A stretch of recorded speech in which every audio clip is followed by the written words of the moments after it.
The millionaire followed the little beggar girl home, and what he discovered changed his life forever. She wasn't asking for money for herself, but to feed her 3 hungry siblings. Before we dive into the story, drop a comment below and tell us where you're watching from. Enjoy the story. The rain hammered against the tinted windows of Marcus Williams' black Mercedes as he sat in downtown Detroit traffic. At 30, he had everything money could buy: a tech empire worth hundreds of millions, penthouse views of the city skyline, and respect that came with being featured on Forbes' cover twice. Yet something felt hollow, like he was living someone else's dream. That's when he saw her. A small black girl, no more than 7 years old, stood at the corner of 5th and Madison. Her torn sneakers were soaked through, her thin jacket doing little against October's bitter wind.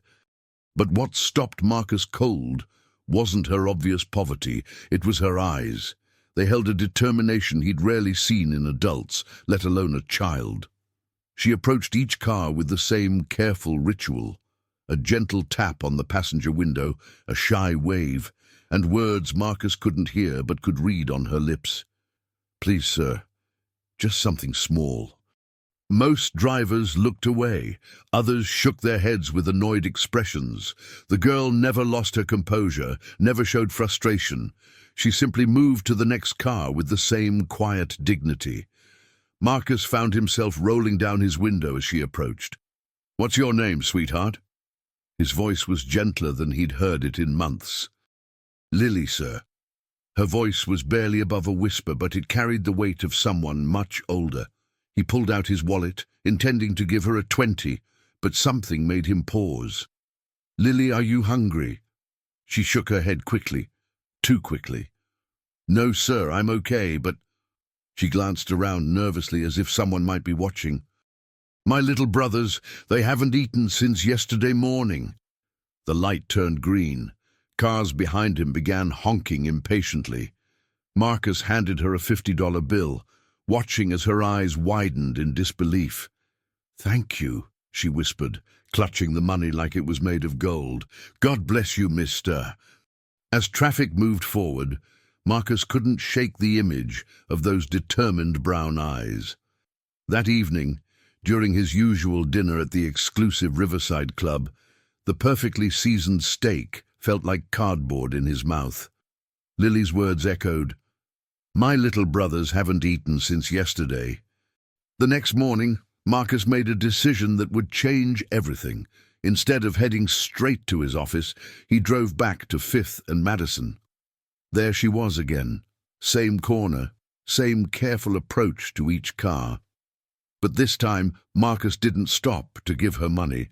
This time, he decided to follow her. Parking his Mercedes 2 blocks away, Marcus watched as Lily counted her earnings, a few crumpled bills, and some loose change. She walked with purpose through increasingly run-down neighborhoods, past abandoned storefronts and houses with boarded windows.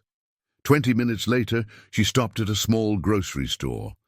Marcus watched through the window as she carefully selected items: bread, peanut butter, milk, diapers. She counted every dollar twice, putting back a bag of apples when she came up short. When Lily emerged, Marcus continued following at a distance.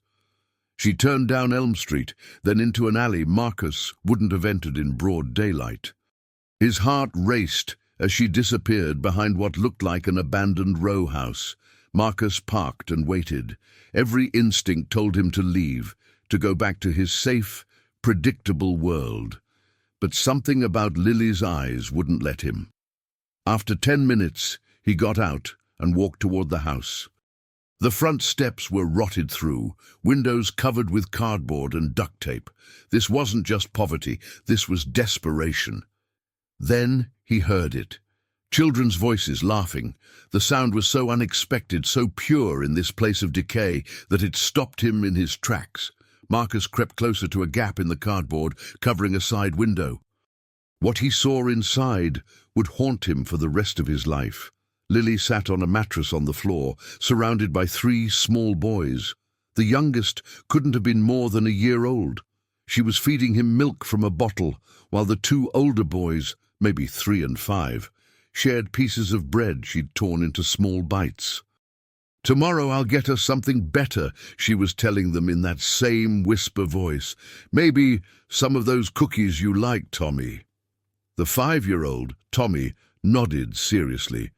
"You're the best big sister ever, Lily." Marcus stepped back, his hands shaking. 4 children living alone in an abandoned house. And 7-year-old Lily was caring for them all. As he stood in that alley, Marcus Williams realized his life had just been divided into 2 parts. Before this moment, and everything that would come after. But he had no idea that following this little girl would uncover a truth about his own past that would shake him to his very core. Marcus couldn't sleep. Every time he closed his eyes, he saw Lily's thin frame carrying the weight of 4 lives. By dawn, he was back in his car, driving through Detroit's east side with a trunk full of groceries. He parked 3 blocks from the abandoned house, carrying bags through the alley. The morning was eerily quiet, except for distant traffic and his own thundering heartbeat. "Lily?" he called softly at the broken back door. Footsteps scurried inside. A small voice whispered, "Who's there?" "It's Marcus, the man from yesterday. I brought food." Silence stretched for what felt like hours before the door creaked open. Lily's wary eyes peered out, then widened at the sight of the grocery bags. "Why?" she asked simply. Marcus crouched to her level. "Because you shouldn't have to carry this alone." Inside, the 3 boys huddled on the mattress. The youngest, barely walking, reached for Marcus with curious fingers. The middle child, about 3, hid behind Tommy, who watched Marcus with suspicious 5-year-old wisdom. "This is Mr. Marcus," Lily announced with formal politeness that broke Marcus's heart. "He brought us food." As Lily unpacked the groceries with reverent care, Marcus noticed details that painted a clearer picture of their struggle. Clothes hung on makeshift lines, clearly hand-washed in a bucket. A small camping stove sat in the corner, their only means of cooking. Yet somehow, Lily had made this abandoned shell feel like a home. "How long have you been taking care of them?" Marcus asked gently. Lily's hands stilled on a box of crackers. "Since the accident." Mama and Daddy were coming home from work, a drunk driver. Her voice trailed off, but her shoulders straightened. "That was 4 months ago. I promised Mama I'd always watch over my brothers." Marcus felt something twist in his chest. "What about other family, grandparents, aunts or uncles?" "Mama said we don't have nobody else, just us 4. Lily's chin lifted with pride. "But we're okay. I take good care of them." The baby started crying and Lily immediately scooped him up, bouncing him with practiced ease. "Shh, Jamal. It's okay, baby." "Lily," Marcus said carefully, "there are people who help children in situations like yours. Social services could—" "No." The word exploded from her with surprising force. "They'll split us up. Tommy heard kids at the shelter talking. They put brothers and sisters in different homes." Her arms tightened around baby Jamal. "I promised Mama we'd stay together. I won't break that promise." Marcus saw the fierce determination in her eyes, the same look he'd noticed at the street corner. This wasn't just stubbornness, it was love so pure it defied logic. "Okay," he said quietly, "we'll figure something else out." As he drove home that afternoon, Marcus made calls he hadn't made in years. He reached out to social workers, family lawyers, and child welfare advocates. What he learned made his blood run cold. Lily was right. The system would likely separate them.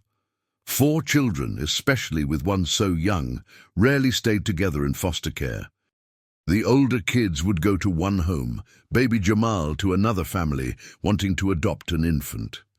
That night, staring at his city skyline view, Marcus made a decision that would have seemed impossible a week ago.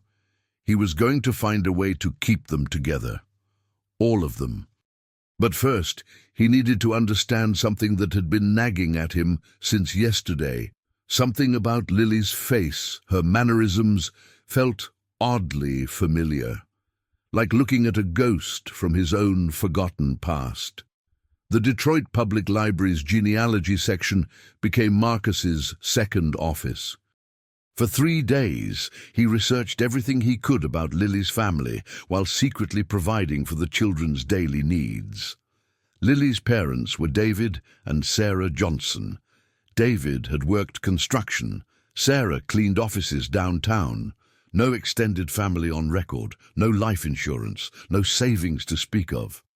But it was Sarah's maiden name that made Marcus's hands shake as he read the death certificate. Sarah Williams. Williams, the same last name Marcus had before his adoption. "That's impossible," he whispered to the librarian's stern look of disapproval. But his mind was racing with fragments of memories he'd buried decades ago.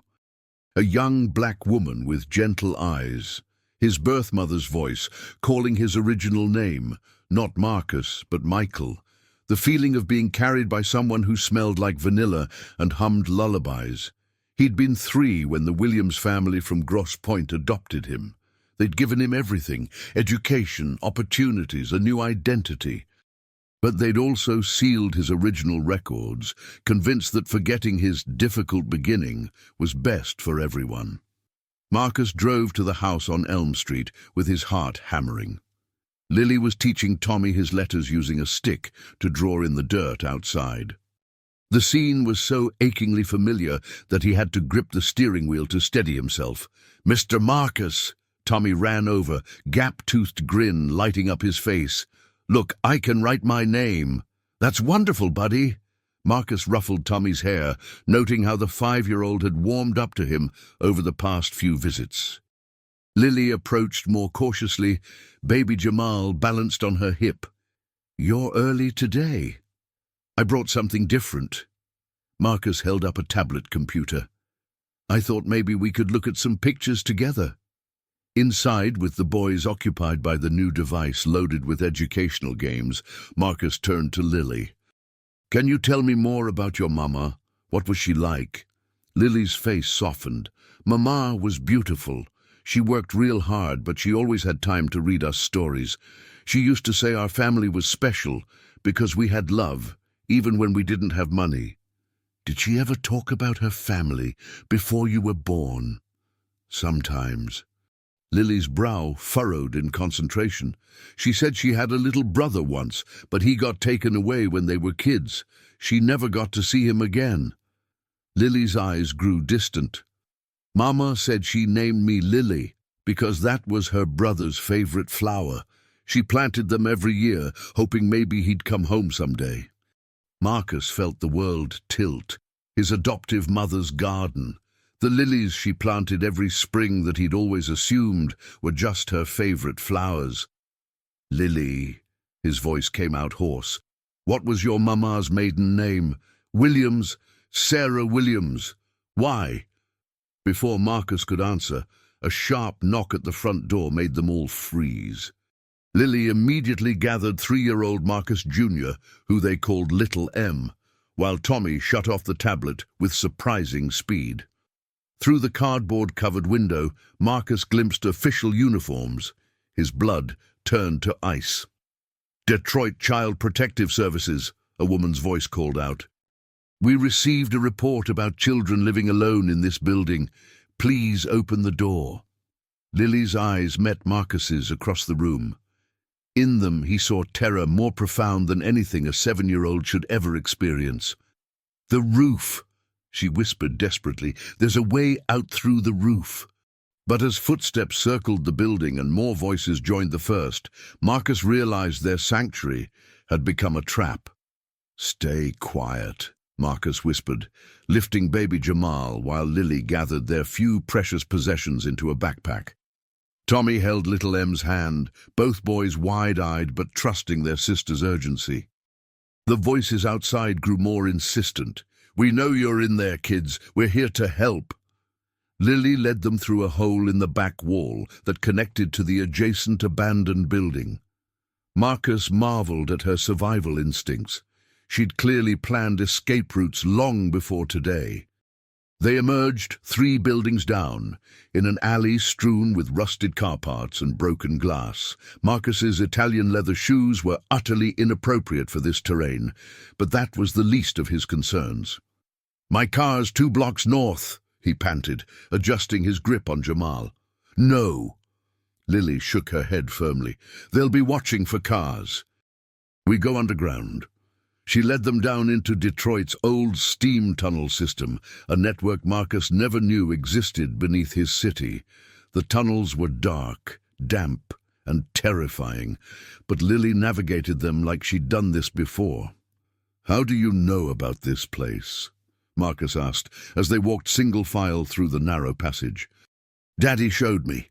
He worked construction his whole life, knew every tunnel and basement in Detroit, said a smart person always has a second way out." They emerged 20 minutes later near the riverfront, far from the abandoned house. Marcus's shirt was soaked with sweat and baby formula from Jamal's leaking bottle. "Now what?" he asked, realizing he'd just become an accessory to helping children evade protective services. Lily sat on a concrete barrier, looking older than her 7 years. "You should go back to your fancy life, Mr. Marcus. This isn't your problem." "Like hell it isn't." The words surprised them both. Marcus sat beside her, Jamal falling asleep in his arms. "Lily, I need to tell you something about your mother, about me." "Later," she said, spotting a police car in the distance. "Right now, we need somewhere safe to sleep tonight." Marcus thought of his penthouse with its 5 bedrooms and panoramic views. But bringing 4 fugitive children there would complicate everything. His lawyers, his board of directors, his carefully constructed life. It would all come crashing down. "I know a place," he said, making another life-changing decision. "But first, we need supplies." 2 hours later, they stood outside a modest cabin on Lake Huron that Marcus had bought years ago as a tax write-off. He'd visited it exactly twice, but it was remote, off the grid, and most importantly, bought through a shell corporation that couldn't be easily traced to him. As Lily explored the small cabin with her brothers, Marcus sat on the porch, watching the sunset paint the lake gold. His phone buzzed with 17 missed calls from his assistant, but he turned it off. Tomorrow, he'd have to figure out how to navigate the legal minefield he'd wandered into. Tonight, he just wanted to hear the sound of children laughing, really laughing, for the first time in months. But when Lily joined him on the porch after putting her brothers to bed, her first words changed everything. "Mr. Marcus, why do you smell like Mama's perfume?" Marcus stared at her in confusion. "What? Vanilla and something else?" "Mama always smelled like that, even when she couldn't afford real perfume. She said it reminded her of her baby brother." Lily studied his face with unsettling intensity. "You got the same eyes as her, too. Same chin." The pieces Marcus had been trying to fit together suddenly snapped into place with devastating clarity. "Lily," he said softly, "what was your mother's brother's name, the one who got taken away?" "Michael," she whispered. "His name was Michael Williams." The words hung between them like a bridge neither was ready to cross. Marcus stared at Lily's face, really looked at it, and saw his sister Sarah in every feature. The gentle curve of her eyebrows, the determined set of her jaw, the way she tilted her head when thinking. "My birth name was Michael Williams," he said quietly. Lily's eyes grew wide. "Your Uncle Michael? Mama's little brother?" "I think so." Marcus felt 30 years of carefully constructed identity shifting beneath him. "I was adopted when I was 3. My records were sealed. I never knew. Mama looked for you." Lily's voice was barely a whisper. "Every birthday, every Christmas, she'd say she wished her baby brother was there. She said you loved lilies, so she planted them everywhere we lived." Marcus thought of all the Mother's Days when his adoptive mother complained about maintaining her elaborate lily garden. "I don't even like lilies," she'd often said. but Marcus has always been drawn to them. Lily reached into her backpack and pulled out a crumpled photograph. Mama kept this in her Bible. The photo showed a young black woman holding a toddler boy. The child was maybe 3 years old, with Marcus's eyes and smile reaching for lilies in a garden bed. "That's you and Mama right before they took you away. She said you cried for days because you couldn't understand why you had to leave your flowers behind." Marcus's hands shook as he held the photograph. Memories surfaced like air bubbles from deep water, his birth mother's voice singing him to sleep, the smell of lilies after rain, the feeling of being small and loved and complete. "She never stopped missing you," Lily continued. "Even when things got really hard, Mama would say, 'At least Michael got a good life. At least one of us got saved.'" The irony was crushing. While Marcus built his fortune in boardrooms across the city, his sister Sarah had been cleaning those same buildings at night, raising 4 children alone, never knowing her baby brother was so close. "We could have helped her," Marcus said, anguish in his voice. "All those years I could have—" "You didn't know." Lily's wisdom startled him. "Mama wouldn't blame you for not knowing." Inside the cabin, baby Jamal started crying. Lily rose automatically, but Marcus gently stopped her. "Let me," he said. As he held his nephew, the words still felt surreal. Marcus marveled at how perfectly Jamal fit in his arms. The baby's crying subsided as Marcus hummed a melody he didn't remember learning. It wasn't until Lily gasped that he realized what he was humming. "That's Mama's song," she breathed. "She sang that to all of us when we were babies. I don't know how I remember it." "Blood remembers," Lily said with 7-year-old certainty. "Mama always said blood remembers what the mind forgets."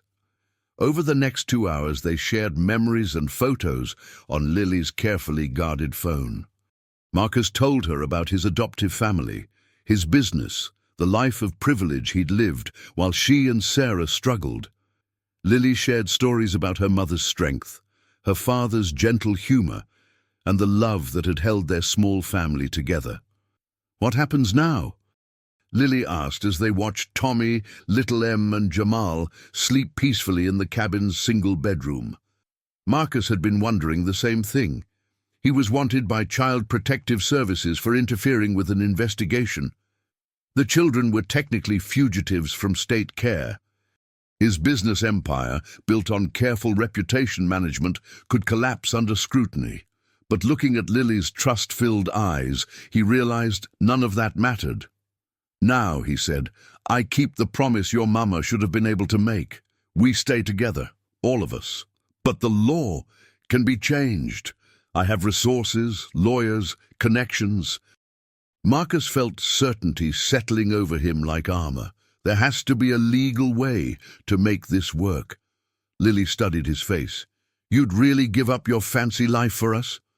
Marcus thought of his empty penthouse, his sterile office, his carefully scheduled existence that felt more like a performance than a life.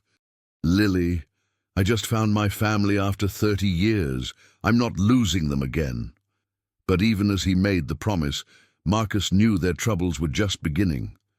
The next morning would bring new challenges, and he had no idea that the biggest threat to their newfound family was already closing in. Marcus's phone buzzed at dawn with a text that made his blood run cold. "We need to talk. Detective Rodriguez, Child Protective Services." He stepped outside the cabin, careful not to wake the sleeping children, and called the number. "Mr. Williams," Detective Rodriguez's voice was stern, but not unkind. "We know you have the Johnson children. This doesn't have to become a kidnapping charge. I'm protecting them. From help, from people trained to care for children in crisis." Rodriguez sighed heavily. "Sir, I understand you think you're helping, but these kids need professional care, medical attention, psychological evaluation. They need to stay together. That's not always possible. The system isn't perfect, but it's what we have." Marcus watched the sunrise paint the lake pink and gold, thinking of Lily's terror at the mention of separation. "Give me 48 hours." Mr. Williams, 48 hours to prove there's another way.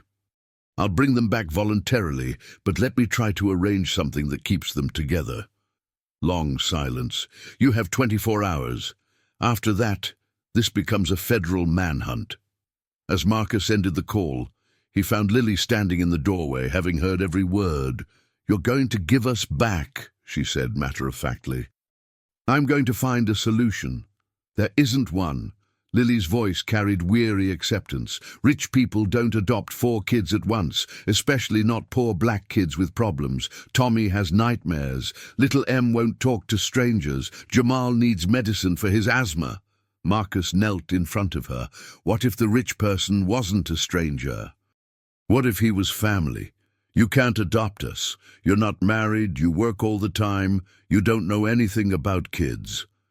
Lily's practical assessment was devastating in its accuracy. "Then I'll learn. I'll change. The state won't let you. They'll say you're not stable enough, not prepared." Lily sat on the porch steps with adult resignation.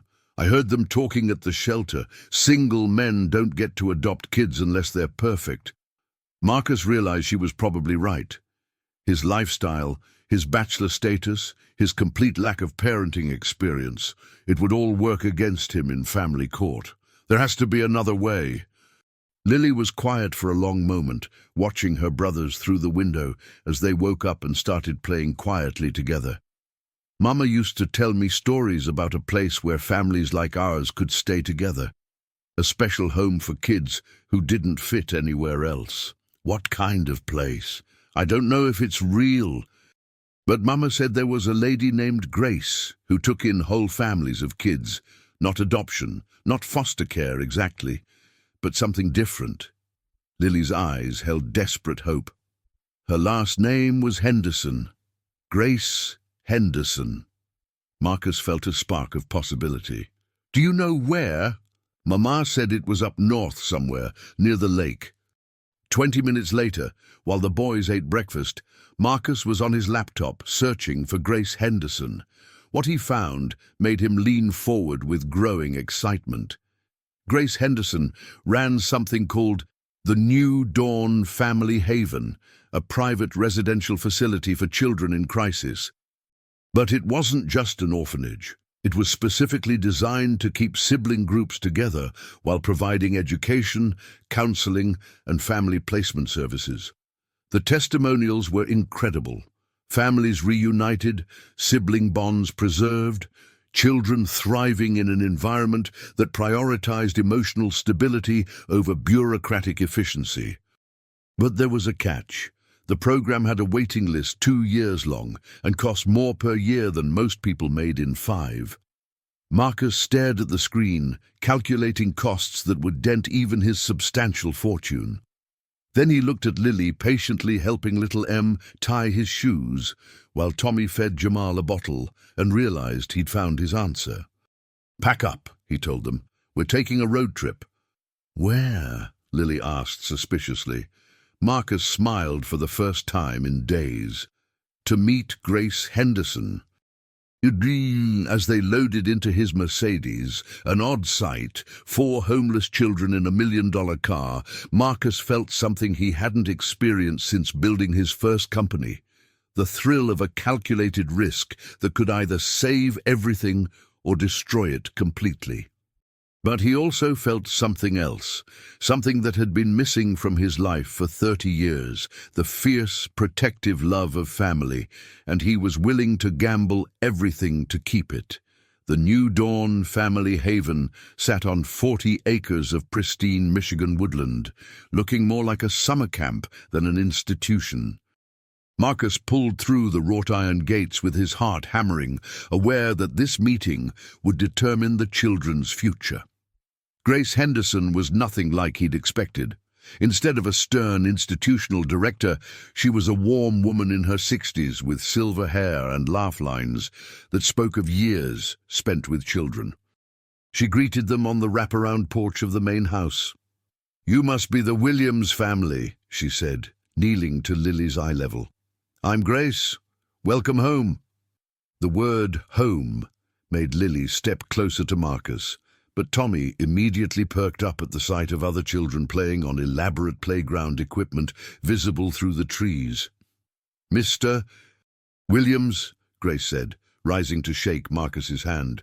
"Your call yesterday was quite urgent. Tell me what brings you here." As they toured the facility, Marcus was amazed by what he saw. Children of all ages lived in family-style cottages with house parents who treated them like their own.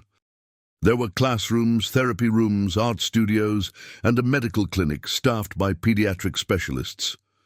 "We're not an orphanage," Grace explained as they watched teenagers teaching younger kids to play basketball. "We're a bridge. Sometimes that bridge leads back to biological family. Sometimes it leads to adoption. But always, we keep siblings together while they heal." In Grace's office, surrounded by photos of smiling children, Marcus laid out their entire story. Grace listened without judgment as he explained his adoption, the discovery of his relationship to the children, and their flight from protective services. "The children can stay," Grace said finally, "but there are conditions." Marcus felt relief flood through him.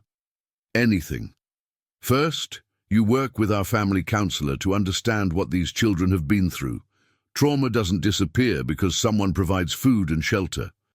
Marcus nodded, thinking of Tommy's nightmares and little M's refusal to speak to strangers. "Second, you commit to a minimum of 6 months while we work through the legal complexities of your situation. This isn't a quick fix, Mr. Williams." "I understand." "Third," Grace's voice grew serious, "you need to decide if you're doing this for them or for yourself. Guilt is a poor foundation for family." That evening, as the children settled into their cottage with house parents Jim and Carol Mitchell, Marcus walked alone through the facility grounds. Grace's words echoed. Was he doing this for them or for himself? "Mr. Marcus," Lily appeared beside him on the path, "you look sad." "Just thinking." He sat on a bench overlooking the lake. "Are you okay here? Really okay?" Lily was quiet for a moment. "It's nice, but..." She struggled with something. "What if you decide we're too much trouble? What if you go back to your old life and forget about us?" Marcus felt his heart break a little more. "Lily, that's never going to happen. That's what Mama and Daddy said too, that they'd never leave us." Her voice was small and scared. "But people leave, Mr. Marcus. People always leave." Marcus pulled her close, realizing that earning their trust would be harder than any business deal he'd ever negotiated. These children had learned that safety was temporary, that love came with expiration dates. "I'm not going anywhere," he promised, "but I need you to help me learn how to be family. I don't know how to do this." Lily looked up at him with those wise eyes.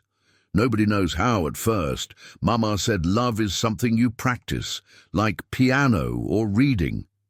As they walked back to the cottage, Marcus's phone buzzed with another urgent message from his company. His extended absence was creating problems, stock prices fluctuating, board members asking questions. But for the first time in his adult life, Marcus Williams turned off his phone without reading the full message. His family needed him more than his empire did. 3 weeks at New Dawn taught Marcus that parenting was nothing like running a corporation. You couldn't delegate tantrums, schedule bonding time, or quarterly review a hug. "Uncle Michael," Tommy had started calling him, which felt more natural than any title Marcus had ever held. "Come see what I built." Marcus admired the elaborate Lego castle while simultaneously listening to Dr. Sarah Chen, the family therapist, explain little M's selective mutism. "Trauma manifests differently in each child, Doctor," Chen was saying. "Marcus Jr. stopped talking to new people as a protective mechanism. He'll speak when he feels truly safe." "How long will that take?" "Could be weeks, could be months. Healing happens on their timeline, not ours." Marcus was learning that everything happened on their timeline. Bedtime stories couldn't be rushed. Scraped knees required immediate attention. And when Jamal had his first asthma attack at New Dawn, Marcus discovered that panic felt very different when it was about someone you loved. "Breathe, buddy, breathe," he whispered, holding the nebulizer while Jamal fought the breathing treatment. In that moment, Marcus understood why parents aged faster than other people. But there were magical moments too. The first time little Em whispered, "Uncle Michael," while half asleep. Tommy's gap-toothed grin when Marcus attended his first school play. Lily gradually letting him help with decisions that had been her burden alone. "You're getting better at this," Grace observed one evening as they watched Marcus help the boys with homework while Lily practiced violin, an instrument she'd always wanted to try. "It doesn't feel like it. I made Tommy cry yesterday because I said we couldn't have ice cream for breakfast," Grace laughed. "Welcome to parenting. The fact that you feel uncertain means you're taking it seriously." Marcus's business empire was suffering from his absence, but he was discovering that success looked different through the lens of family. When little Em finally spoke his first full sentence to a stranger, asking Jim Mitchell to pass the ketchup, Marcus felt prouder than when Forbes had put him on their cover. But their peaceful existence was about to be shattered. Marcus's assistant, Jennifer, arrived unannounced with a briefcase full of urgent documents and barely concealed frustration. "Marcus, the Patterson deal is falling apart. The board is threatening a no-confidence vote. Your net worth has dropped 40 million in 3 weeks. She looked around the modest cottage with obvious distaste. "What are you doing here?" "Building a life," Marcus replied, but Jennifer's words hit harder than he'd expected. "With someone else's children? Marcus, be realistic. You're 30 years old, you've never been married, you know nothing about kids. This is some kind of guilt-induced midlife crisis." Lily, who'd been quietly reading in the corner, looked up at Jennifer's harsh words. Marcus saw hurt flash across her face before she carefully composed herself. "Lily," Marcus started. "It's okay, Uncle Michael," she said with practiced dignity. "I'll take the boys outside." After they left, Jennifer continued her assault. "The adoption agency called. They're questioning your fitness as a guardian. Single male, no parenting experience, recent dramatic lifestyle changes. It's not looking good." Marcus felt his carefully constructed hope beginning to crumble. Maybe Jennifer was right. Maybe he was being naive. "There's more," Jennifer continued. "Someone's been asking questions about your adoption, digging into your sealed records." "Who?" "We don't know. But if your birth family situation becomes public knowledge, combined with this custody situation, it could destroy your reputation completely." That night, Marcus lay awake, listening to the boys' steady breathing from the next room. Through the thin walls, he could hear Lily crying quietly. The first time he'd heard her let herself really cry. She'd heard Jennifer's words. Despite all his promises, Lily was preparing for him to leave. Marcus realized that saving his business empire might mean losing his family. But losing his family might mean saving 4 children from a lifetime of separation and pain. For the first time since finding Lily on that street corner, Marcus Williams wondered if love was enough. The custody hearing was scheduled for Monday morning. Marcus sat in Grace's office Friday evening, drowning in legal documents that painted him as an unfit guardian in clinical, devastating detail. Unmarried male with no parenting experience. Recent dramatic behavioral changes suggesting psychological instability. Financial resources do not compensate for lack of family structure. "We knew this would be difficult," Grace said gently. "The system doesn't easily accommodate unconventional families." Maybe they're right. Marcus's words surprised them both. Maybe I'm being selfish, thinking I can give them what they need. Grace studied him with those knowing eyes. What changed? Yesterday you were ready to fight the world for them.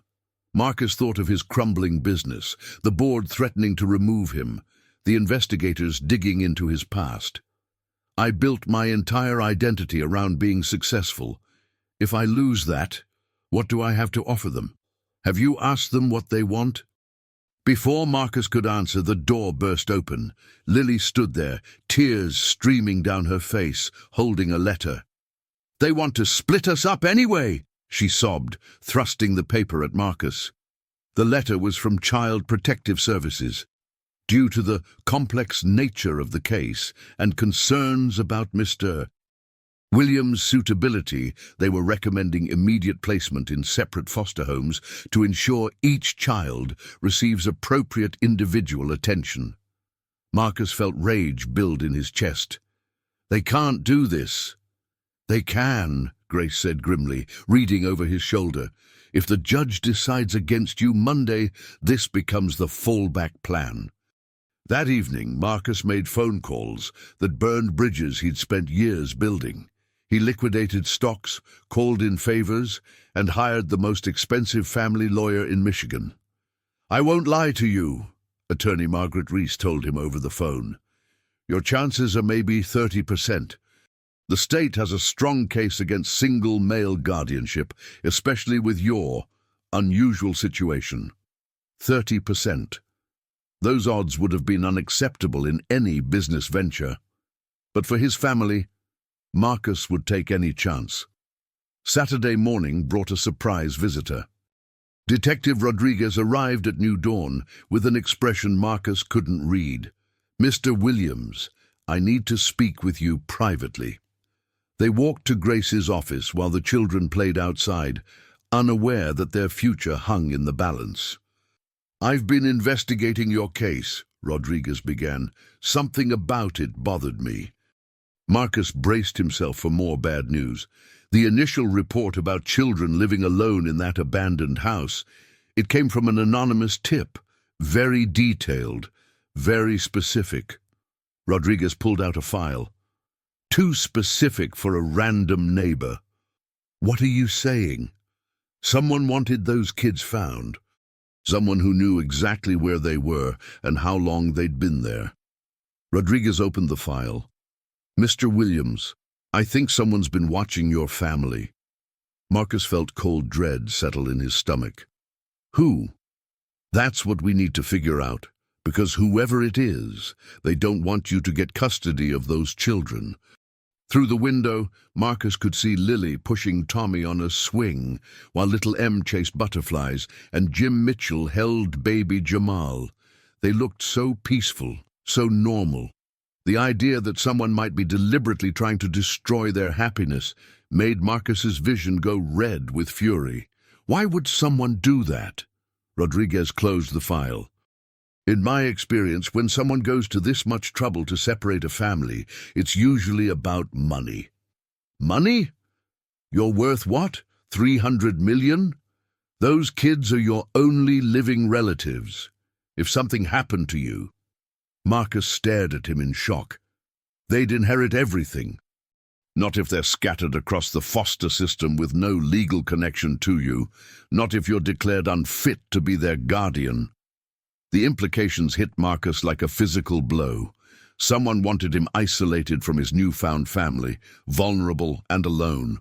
Someone who stood to gain from his downfall. But who? And how far would they go to get what they wanted? As if summoned by his thoughts, Marcus's phone rang. The caller ID made his blood turn to ice. His adoptive father, Richard Williams, was calling for the first time in over a year.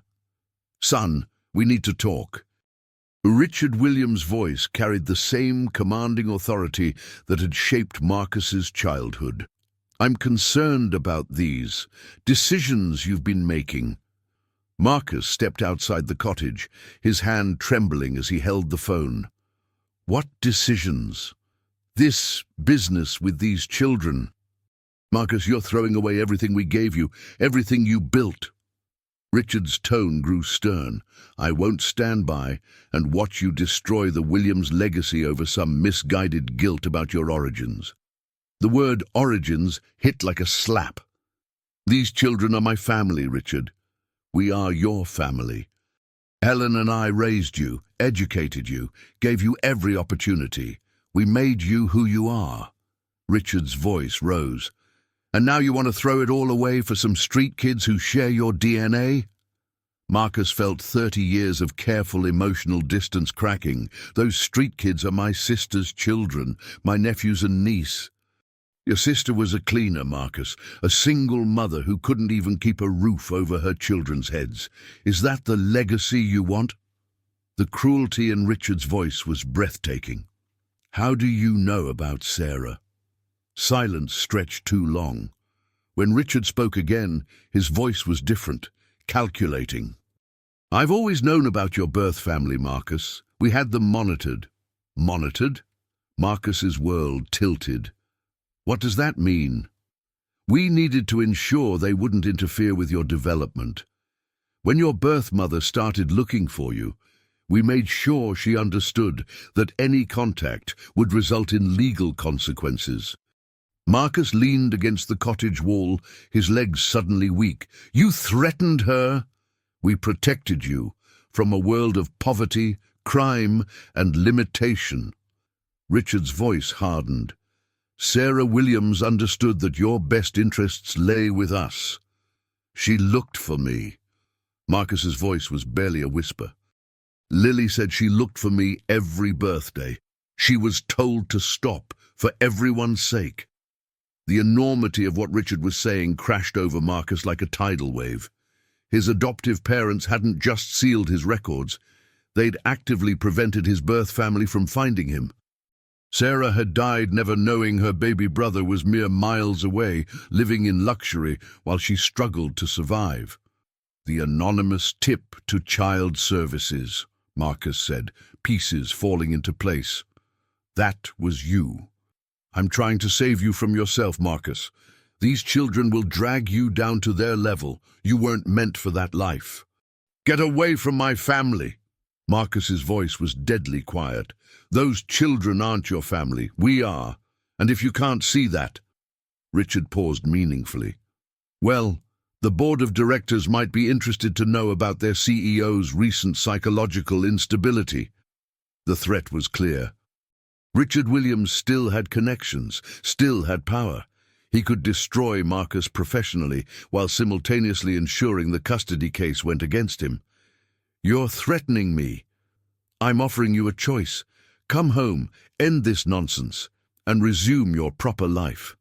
Or lose everything, your business, your reputation, and ultimately those children anyway, when the court declares you unfit." The line went dead.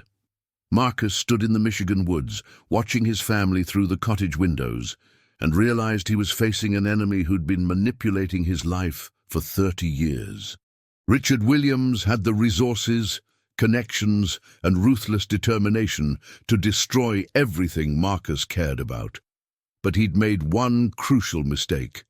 He'd underestimated how far Marcus would go to protect the people he loved. Grace found him an hour later, still standing in the same spot, phone in his hand. "Marcus, what's wrong?" He looked at her with eyes that held new understanding. "I know who's been working against us, and I know why." "Who?" Marcus thought of his adoptive father's cold voice, his casual dismissal of Sarah's worth, his decades of manipulation disguised as love. "The man who taught me that family is about power, not blood. Who made me believe that success matters more than love." Marcus's jaw set with determination. "He's about to learn that he taught me too well." Grace studied his face. "What are you going to do?" Marcus looked through the window at Lily helping Tommy with homework, while little Em played quietly and baby Jamal slept in his swing. "Whatever it takes," he said quietly, "even if it destroys me, because Marcus Williams had finally learned the difference between having a family and being family, and he'd choose being family every single time." Sunday night before the custody hearing, Marcus sat in Grace's office, surrounded by documents that would either save his family or destroy his life. The plan was risky beyond anything he'd attempted in business, but conventional approaches had failed. "This is career suicide," Margaret Reese, his attorney, said bluntly.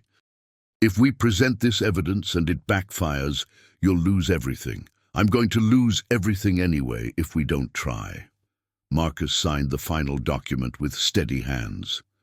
Richard Williams has too much influence, too many connections. The only way to beat him is to expose him. Grace leaned forward. Marcus, what you're proposing? There's no coming back from this. The evidence spread across the table told a story that would shock anyone who knew the Williams family.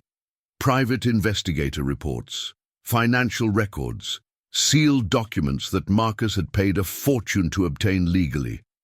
For 30 years, Richard and Helen Williams had actively prevented Marcus's birth family from making contact.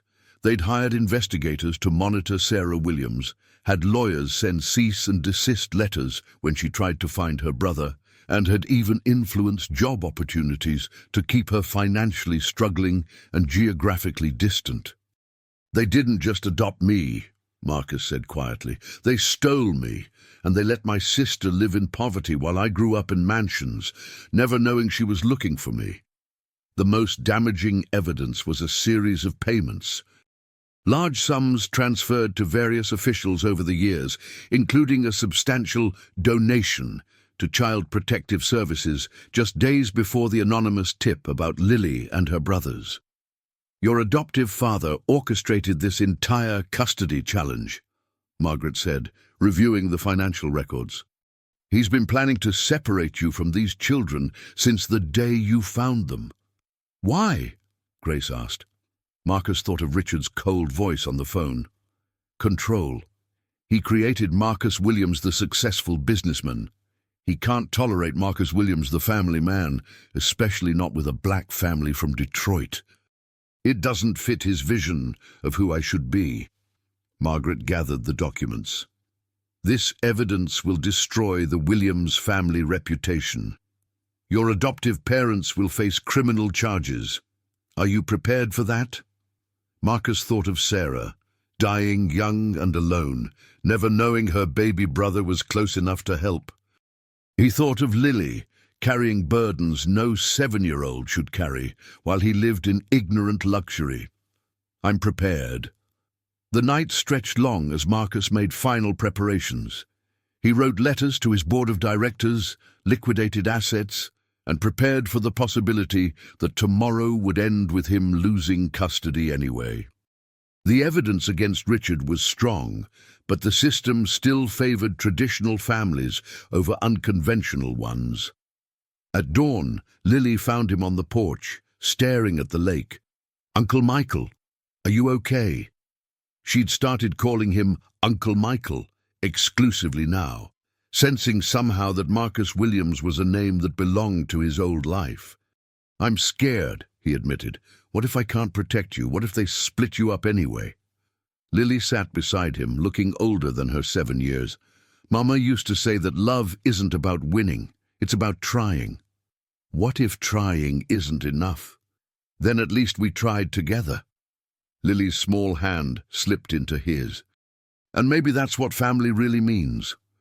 An hour later, as they prepared to leave for the courthouse, Marcus received a call that changed everything. Mr. Williams, this is Judge Patricia Morrison. I need to speak with you privately before today's hearing. Marcus's heart hammered. Judges didn't typically call litigants directly. I've reviewed some interesting evidence that was submitted late yesterday evening, Judge Morrison continued. Evidence that suggests this case is more complex than it initially appeared. Marcus met Margaret's eyes across the room. The evidence had reached the judge. Your Honor, Mr. Williams, bring your family to my chambers at 8 a.m. All of them. We're going to have a conversation before this hearing begins. As they loaded into the car for what might be their last ride together as a family, Marcus realized that everything they'd been through had led to this moment. The abandoned house, the escape through Detroit's tunnels, the weeks at New Dawn, the discovery of their blood connection. It had all been preparation for the next hour. Lily squeezed his hand as they pulled into the courthouse parking lot. Whatever happens, she whispered, you're the best uncle ever. Marcus Williams, or Uncle Michael as he preferred now, walked into that courthouse knowing he was about to gamble everything on love. And for the first time in his life, those were odds he was willing to take. Judge Patricia Morrison's chambers felt more like a family living room than a courtroom. Lily sat between Marcus and Tommy, holding baby Jamal, while little Em leaned against Marcus's shoulder. The informality was intentional. Judge Morrison wanted to see them as a family, not legal adversaries. "Children," Judge Morrison said gently, "I want you to know that everything we discuss here is about what's best for you. Do you understand?" Lily nodded solemnly. "Yes, ma'am." Judge Morrison turned to Marcus. "Mr. Williams, the evidence your attorney submitted paints a disturbing picture. Your adoptive father's interference in this case, his prevention of contact with your birth family, the financial manipulation, it's unconscionable." Through the chamber windows, Marcus could see Richard Williams pacing in the hallway, his expensive suit and confident demeanor unable to hide the desperation in his eyes. "However," Judge Morrison continued, "my primary concern is these children's welfare. Mr. Williams, you've upended your entire life for them. Your business is struggling, your finances are in flux, and you have no parenting experience. Are you truly prepared for the reality of raising 4 children alone?" Marcus looked at each child, Lily's determined eyes, Tommy's trusting smile, little Em's quiet need, baby Jamal's innocent dependence. "Your Honor, 6 weeks ago, I thought success meant having the biggest office and the most money. These children taught me that success means being there when Tommy has a nightmare, or when little Em finally says your name, or when Lily trusts you enough to let you help carry her burdens." "That's beautiful," Judge Morrison said. "But beautiful sentiment doesn't pay for health care, education, therapy, or the countless needs of 4 traumatized children. I've liquidated enough assets to establish a trust fund that will ensure their care regardless of my business situation," Marcus replied. "But more importantly, I've learned that the most valuable thing I can give them isn't money, it's stability, consistency, and unconditional love." Judge Morrison studied the family assessment reports. "Ms. Henderson at New Dawn speaks very highly of your progress. Dr. Chen notes significant improvement in all the children's emotional states. Even little Em has begun speaking to strangers. Uncle Michael makes us feel safe," Lily said quietly, "like Mama did." "And what about you, young lady? What do you want?" Lily's voice was strong and clear. "I want us to stay together, all of us, with Uncle Michael." Judge Morrison turned to Tommy. "What about you, son?" "Uncle Michael taught me to ride a bike," Tommy announced proudly, "and he reads us stories every night, different voices for all the characters." Even little Em nodded when asked if he wanted to stay with Uncle Michael. "Very well," Judge Morrison said, gathering her papers. "Let's make this official." In the courtroom, packed with reporters drawn by the scandal of Richard Williams' corruption, Judge Morrison's voice rang clear and decisive. "After reviewing all evidence and conducting extensive interviews, this court finds that the best interests of Lily, Thomas, Marcus Jr., and Jamal Johnson lie with their uncle Michael Williams, formerly Marcus Williams." The gavel's sound echoed like thunder. "Custody is hereby granted, with the provision that Mr. Williams continue family counseling and remain in close contact with New Dawn support services." Marcus felt his knees nearly buckle with relief. Lily threw her arms around him while Tommy cheered. Even little Em smiled, a rare, precious gift. But Judge Morrison wasn't finished. Furthermore, this court is referring evidence of corruption and child welfare interference to the district attorney. Mr. Richard Williams, you are ordered to surrender your passport and remain available for questioning." Richard Williams' face went ashen as federal marshals approached. His eyes met Marcus's across the courtroom. No longer father and son, but strangers. "I gave you everything," Richard called out desperately. "No," Marcus replied quietly. "You gave me everything you thought I should want, but what I needed was the family you kept from me." 6 months later, Marcus stood in the backyard of their new house. Not a mansion, but a real home with bedrooms for each child and a garden where Lily grew flowers.